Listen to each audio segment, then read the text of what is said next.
Absolutely enchanting. Have you ever had her value? No. So her value at auction today could be as much as £2,000.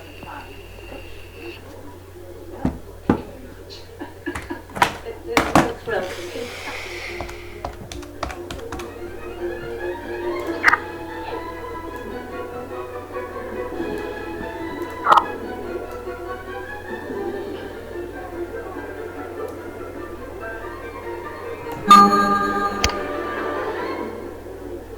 Now you're holding a photograph of a very dapper officer, yes. And I'm wondering who he was. He's my father, born in 1884. And what was his name? Hedley William Nichols. Hedley William Nichols? Yes. So that must correspond to the Nichols inscribed in this portrait by Herbert James Gunn. Herbert Gunn was the society portraitist, especially in the 1920s and 30s. He painted Queen Elizabeth's coronation portrait. So I must be holding a wonderful pencil portrait of your father. You are indeed. And when did he sign up to serve? January 1916, when he joined the Artists' Rifles. He joined the Artists' Rifles, so that's where he must have met Herbert James Gunn. I believe so. Does it bear close resemblance to how you remember your father? Well, my father was 55 when I was born, so he was as bald as I am now, so no is the answer. It's a very difficult thing to value. The portrait has so Good ball. reasons for being important.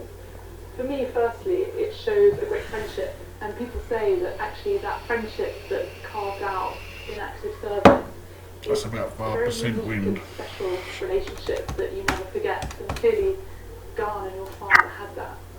And secondly, from an artistic point of view, what I think is marvellous is that it really does show that artists cannot leave home without a pad of paper and a pencil, and that even on active service at the front, time to It pull out might a spin down the slope. wonderful portrait of your father. I know something like this is probably priceless to you. It's not for sale. I'm sure it isn't. But to come up at auction today, we'd probably put a value of between £700 to £1,000. Thank you.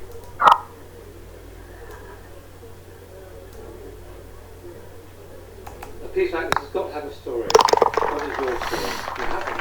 Well, let me tell you what we do know. We do know that the family is from Czechoslovakia originally. In fact, all the history is in Czechoslovakia until the Second World War. And the family had to leave Czechoslovakia to escape persecution, and off they went to Kenya. Fascinating. So it's come from Czechoslovakia to Africa. That's amazing. Well, you know, it is a strong box. It's a box of valuables. So, you know, if you are escaping, if you've got all your possessions in there, money, gold, jewellery, whatever it would happen to be. 1685 We've got about. a date to worry about here, and certainly these dates are spurious. We've got an interesting date, 1616. What I find fascinating personally is the fact that the dates have been applied. Yes. So what have we got inside? Well, inside is quite an ornate looking I've got a locking little system. bit of backspin on it. I'll hold it. And it's about Interestingly, we have a slight 97. difference in the date from the front of the box. So the one that's up here, which is 1617. We have some initials of which we don't know anything about either. Right. Well, what do we think? Do you think it's this one? What's your gut feeling for I it? think it's, sometimes I think some of it's that sort of age. So yes, I'm not really sure. It is 100%. Absolutely. Genuine. Wow. You know, I can't explain the difference in dates, but I think to worry too much. It's a wonderfully complex lot. What I find absolutely fascinating is this delightfully naive decoration. You can just see it's on both sides. A dragon there. Yes. That grotesque. It's typical of the late Renaissance. And it's exactly what you expect at this date. Yes. It's pine inside. It's got everything going for it. Even smells. It smells well, doesn't it? Yeah. There's an interesting locking mechanism here. That this lever here, if we pull this lever up, that lock pops out the top. That's in the garden spot. A secondary locking system or something just to keep things extra safe, perhaps. Well, it's a strong box. Yeah.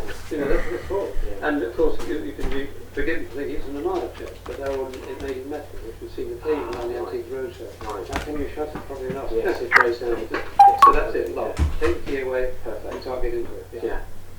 So, where is it from? Do you think it's from Czechoslovakia? No clue at all. It would be amazing if it was. Well, there's no doubt about it. This was made in in Central Europe, Bohemia, and I don't see why it can't be Prague. Very nice shot. Fantastic. Yes, go down. I'll take you out in a Lovely, second. genuine Fuck off. piece with a great family history, so I imagine you want to sell it immediately. No, never. Never. I love it. I keep that out all the time. I've been waiting 10 years to come to the Antique Roadshow and talk to you guys about it, so. Well, the queues aren't that long. 10 years seems a bit like it. I don't know, you should have seen it. So, well, thank you for waiting so long. So I've got to think of a value. I think it's well worth the wait. I think this is worth certainly between £2,000 and £3,000. Yeah, amazing. Thank you very much for bringing us along and waiting so long. No problem at all. Thank you. That chest was really something, wasn't it?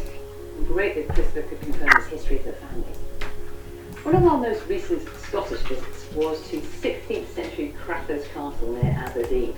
On a glorious summer's day, what better way to spend the time than admiring the flowers?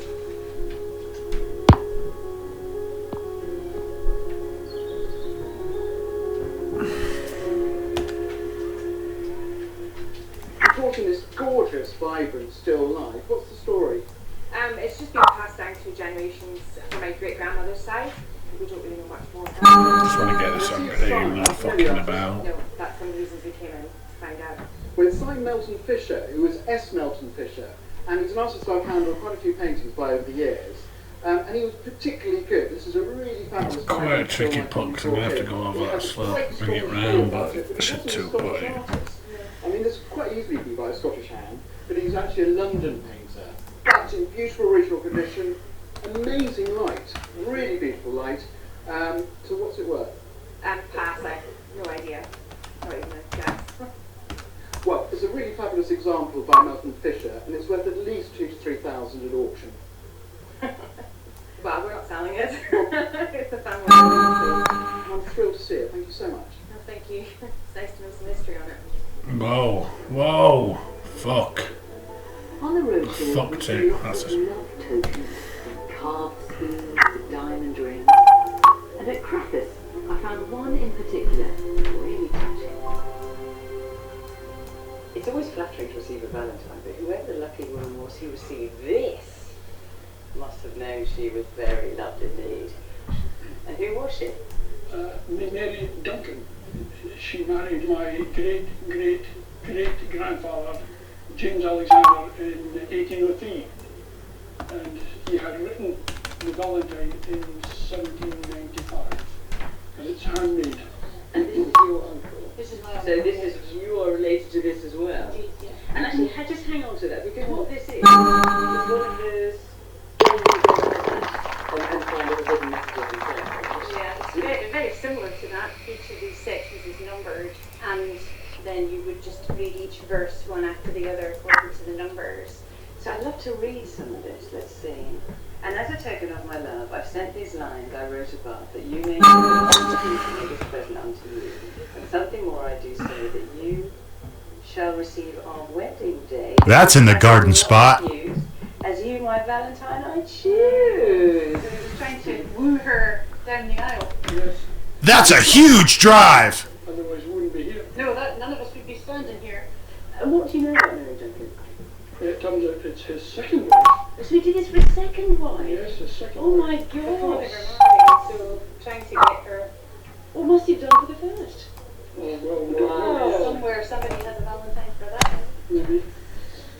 I mean, these days you just go to shop and buy a Valentine's card, but he must have spent hours and If I'd hours. have fit in.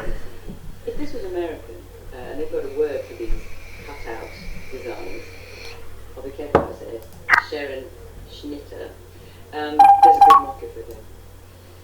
In this cut, I spoke to a couple of our experts, £300 to £400, which to me actually doesn't seem very much for something that's got so much work, so much emotion in it. It's not something you're ever going to sell, I wouldn't No, no, no. Definitely not. I'll pass it down. Keep it in the family. You can display it. Yeah, pride of place. I'm on fire. And then hand it down the family. Along with I don't know, I'd be satisfied with a normal card again when I'm talking about something like this. This is real romance. Yeah, romance in action. Oh, you crushed it. I'll see lots of medals on the roadshow. That's in the garden spot. It comes to me on a red ball. Who mounted these like this? Oh, my dad did. He collected all this stuff. Spent ages laying all these things out and putting them in boxes and presenting it nicely. Who is this gentleman? He was a family friend, I think. Originally, when Mum and Dad first got married, he was a neighbour, and then they stayed friends until he died. And he didn't have any family of his own, so he gave all this to my dad because he knew he collected it all and would look after it. Wow.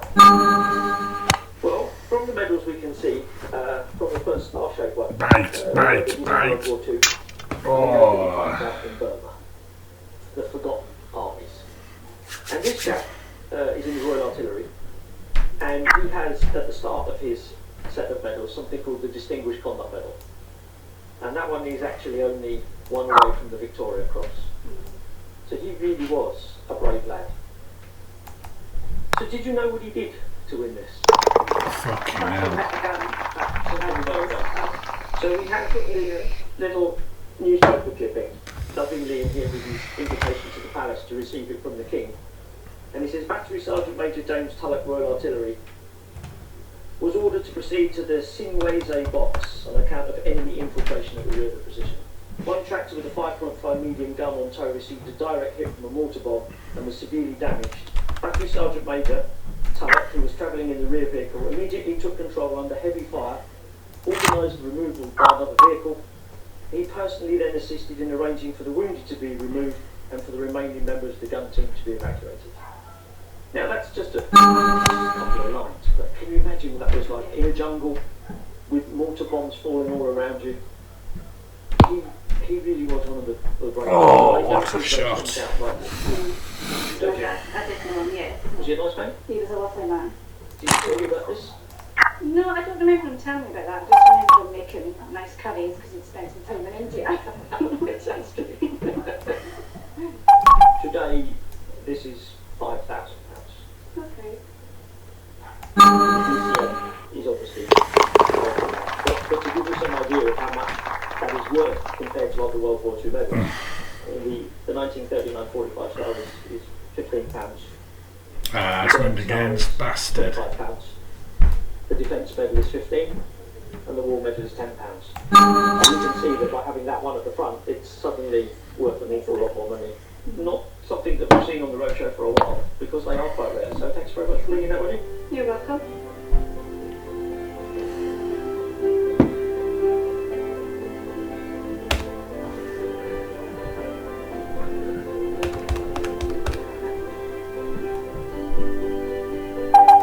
I'm really glad we managed to find a sort of shady nook here in the gardens, because it's not fair to bring a polar bear out into the baking summer sun. What are you doing with him? Well, he's not been out for 45 years, so... Poor guy, he needs a bit of daylight.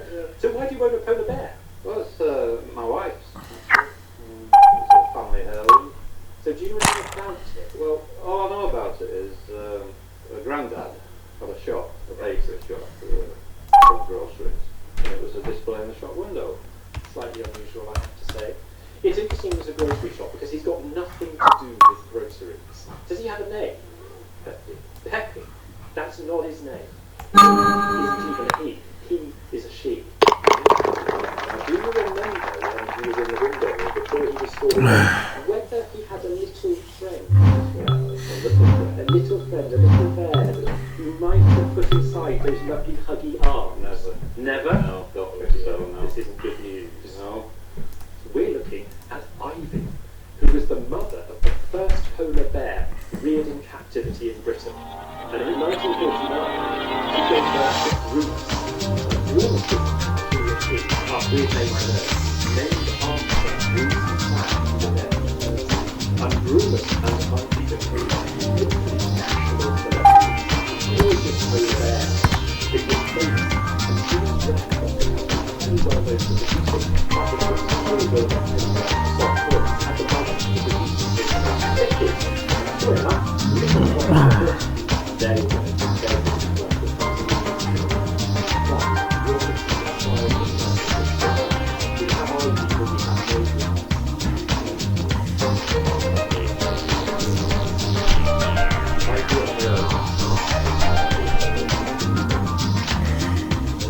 the little one is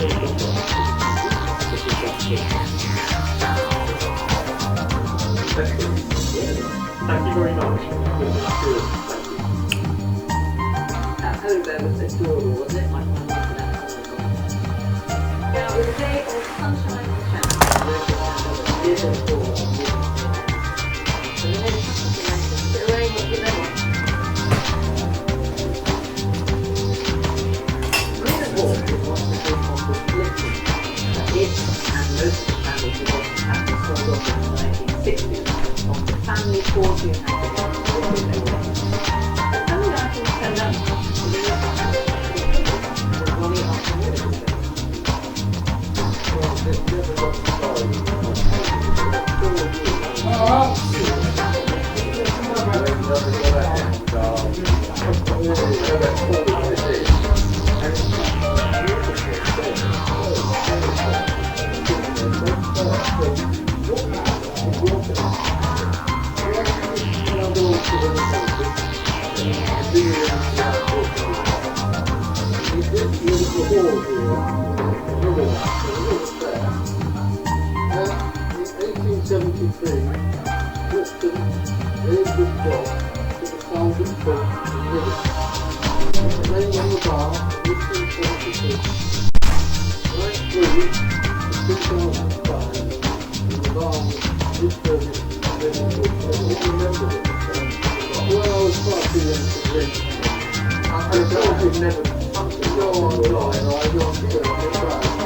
Children, and we've always wanted to have a career in art.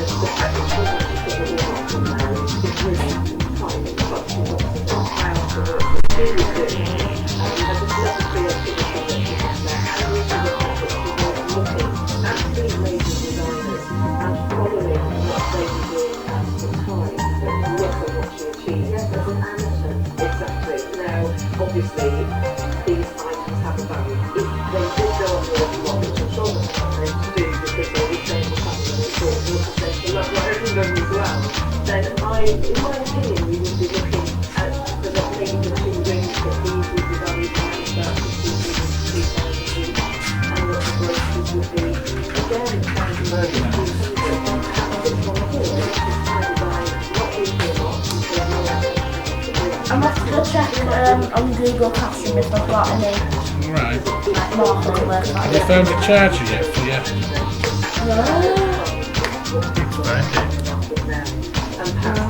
You're not even doing your homework in your laptop.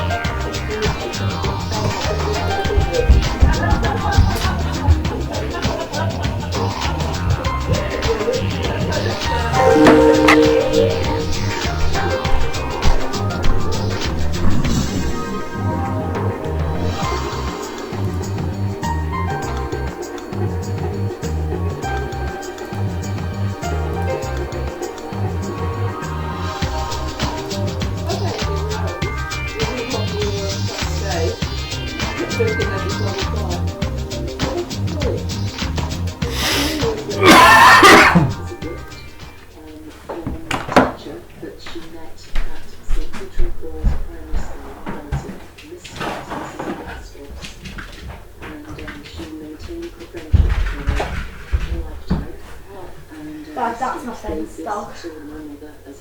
I don't know what dog A bit it is. like Casper. A bit. It's like a Parsons Terrier. Is it tiny? Yeah. Oh, I bet it's a Patterdale And she's Terrier. got a tiny tail. It'd be a Patterdale Terrier, I think. She's so cute.